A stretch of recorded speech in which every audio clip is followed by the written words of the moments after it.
सबसे अधिक उपयोग में आने वाले वक्र दर्पण का रूप है गोलीय दर्पण।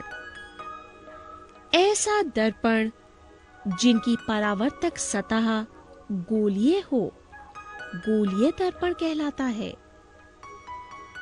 गोलीय दर्पण दो प्रकार के होते हैं।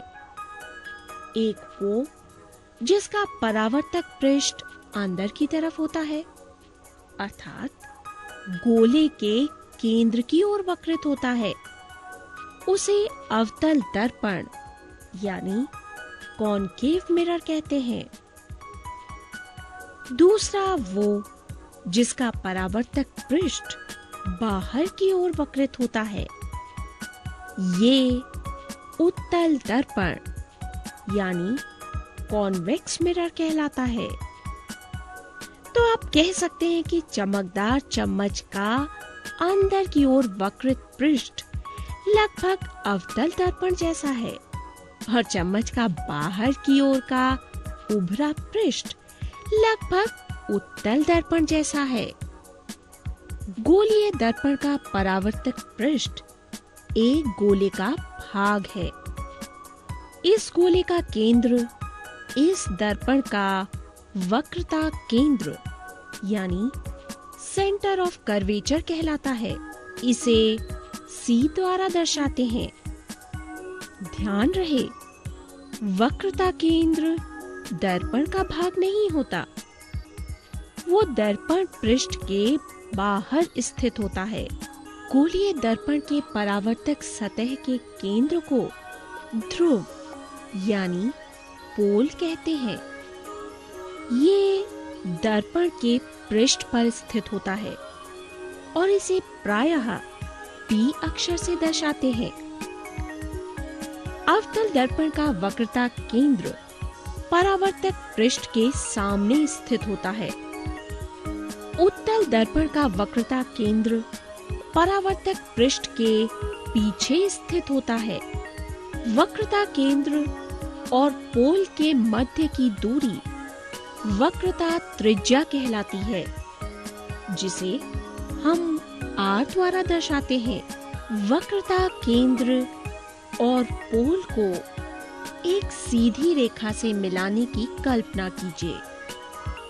ये रेखा दर्पण के ध्रुव P पर अभिलंब है।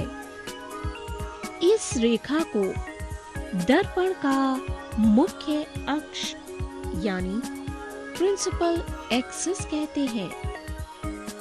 एक अवतल दर्पण लीजिए, इसकी परावर्तक सतह को सूर्य की ओर कीजिए। अब दर्पण द्वारा परावर्तित प्रकाश को एक कागज की शीट पर डालिए।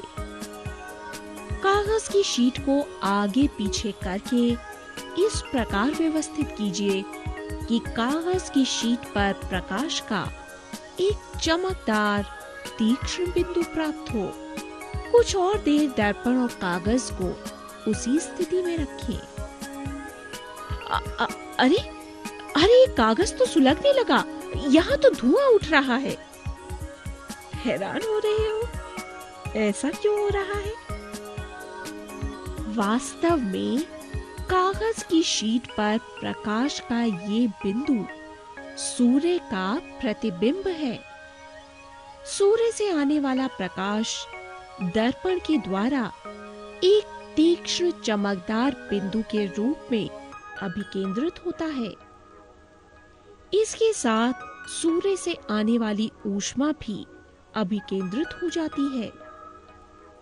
सूर्य की ऊष्मा के संकेंद्रण से उत्पन्न ताप के कारण कागज जलने लगता है। ये बिंदु अवतल दर्पण का लगभग फोकस है या फोकस का निकटतम बिंदु है। अवतल दर्पण पर जब मुख्य अक्ष के समांतर प्रकाश की किरणें आपतित होती हैं, तो ये सभी किरणें परावर्तित होकर मुख्य अक्ष पर एक बिंदु पर मिलती हैं। इस बिंदु को अवतल दर्पण का मुख्य फोकस कहते हैं। इसे F द्वारा दर्शाते हैं। क्योंकि अवतल दर्पण प्रकाश किरणों को एक बिंदु पर अभिसरित करता है, इसीलिए अवतल दर्पण को अभिसारी दर्पण यानी कॉन्वर्जिंग मिरर भी कहते हैं।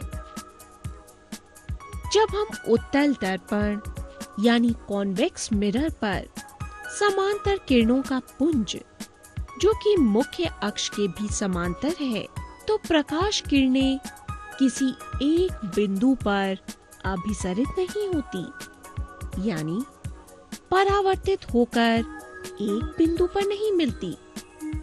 ये सभी किरणें परावर्तक सतह से टकराकर अपसरित हो जाती हैं, यानी एक दूसरे से दूर जाती हैं और दर्पण की दूसरी तरफ एक बिंदु से आती हुई प्रतीत होती हैं। इसी बिंदु को उत्तल दर्पण का मुख्य फोकस कहते हैं। क्योंकि प्रकाश किरणें उत्तल दर्पण के परावर्तक पृष्ठ से टकराकर अपसरित होती हैं, इसीलिए उत्तल दर्पण को अपसारी यानी डाइवर्जिंग दर्पण कहते हैं। फोकस और ध्रुव के मध्य की दूरी फोकस दूरी यानी फोकल लेंथ कहलाती है। इसे F द्वारा दर्शाते हैं। गोलीय दर्पण की परावर्तक सतह सामान्यतः गोलीय ही होती है, जिसकी एक वृत्ताकार सीमा रेखा होती है। गोलीय दर्पण के परावर्तक पृष्ठ की इस वृत्ताकार सीमा रेखा का व्यास दर्पण का द्वारक यानी एपर्चर कहलाता है। क्या वक्रता त्रिज्या यानी R और फोकस दूरी यानी F के मध्य कोई संबंध है? जी हाँ, छोटे द्वारक वाले गोलीय दर्पणों के लिए वक्रता त्रिज्या फोकस दूरी की दुगनी होती है, यानी किसी गोलीय दर्पण का मुख्य फोकस उसके ध्रुव तथा वक्रता केंद्र को मिलाने वाली रेखा खंड के ठीक मध्य में होता है। F बराबर R/2। आइए अब हम देखते हैं कि अवतल दर्पण द्वारा कैसा प्रतिबिंब बनता है।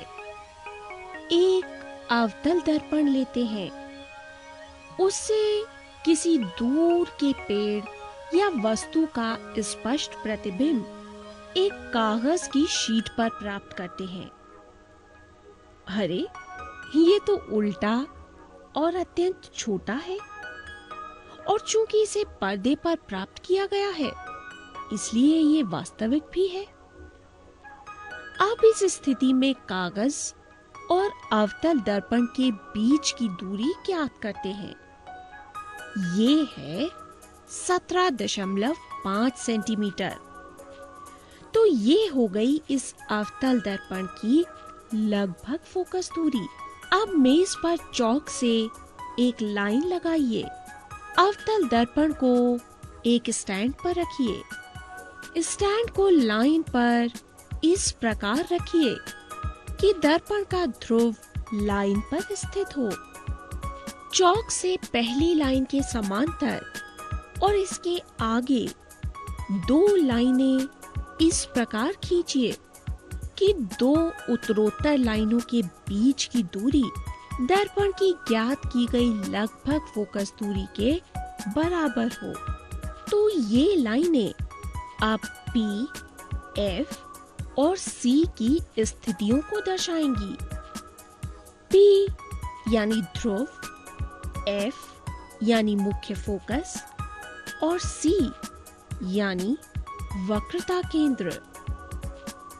अब एक जलती हुई मोमबत्ती ले, उसे C से बहुत दूर रखें। एक कागज का पर्दा ले, इसे दर्पण के सामने आगे पीछे खिसकाकर इस प्रकार व्यवस्थित करें कि मोमबत्ती की लौ का एक तीक्ष्ण और चमकीला प्रतिबिंब प्राप्त हो।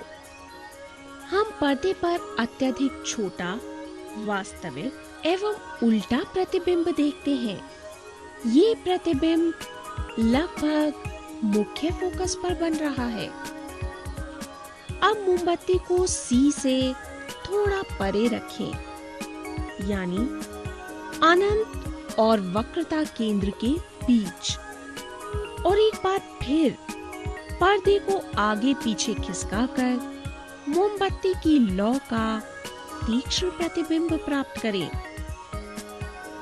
यहाँ तो प्रतिबिंब F तथा C के बीच बन रहा है और प्रतिबिंब छोटा, वास्तविक और उल्टा है।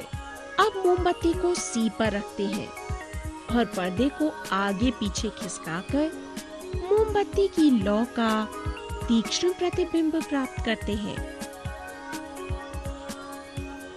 अब तो प्रतिबिंब भी वक्रता केंद्र पर ही बन रहा है। ये बिंब के समान आकार का वास्तविक और उल्टा है।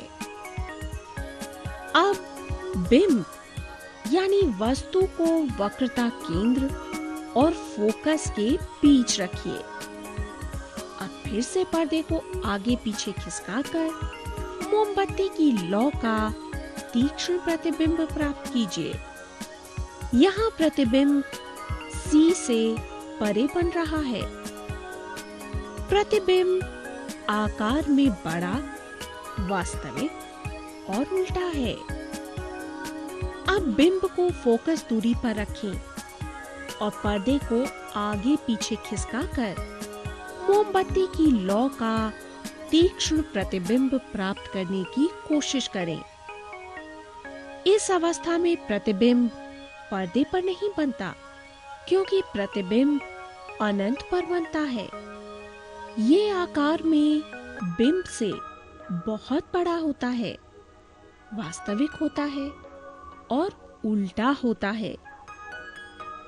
अब बिंब को ध्रुव और फोकस के बीच रखें। यहाँ प्रतिबिंब दर्पण के पीछे बनेगा, बड़ा बनेगा, आभासी बनेगा और सीधा बनेगा।